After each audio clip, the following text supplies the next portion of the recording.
Good morning on Monday the 12th of November. This is the Prime Cap Daily. With sterling sitting at 1.289 against the US dollar and at 1.143 against the euro, you'd be forgiven for wondering what is causing or prompted this drop against the world's reserve currency and stability, broad stability against the single currency or the European Union currency. And the answer is quite simple.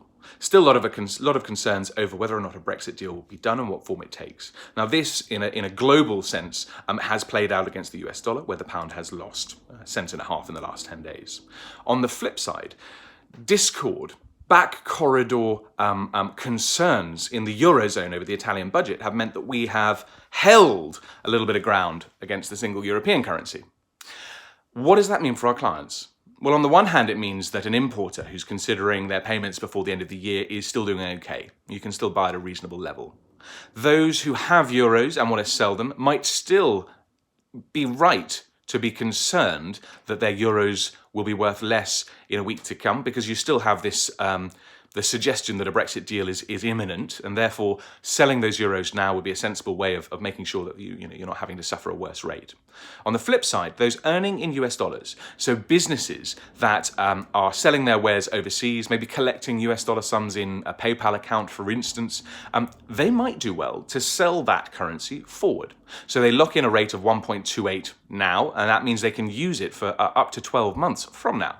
If a Brexit deal comes along, therefore, they can still sell the US dollar income that they're due to receive over the next 12 months at that 1.28 rate. And funnily enough, we've had a couple of inquiries, literally Thursday, Friday of last week. A business inquired with us about setting up their own named currency account in US dollars, because they sell in precisely that way.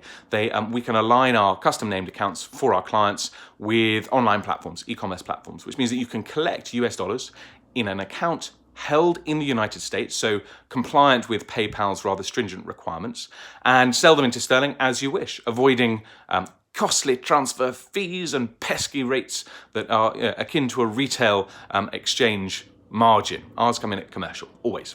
I'm going to put that to one side now. Rather than trying to spin the conversation with regards to Brexit and who should do what and whether or not there should be a second referendum, all that we're going to say is there are many reasons, depending on your objective, to speak with a firm like us so that we can provide you with a balanced view as to what your risks, or what the risks exposure is when it comes to exchanging currency. Between now and maybe March, or indeed now and maybe Christmas, there will be a lot of movement. Please do feel free to post your questions.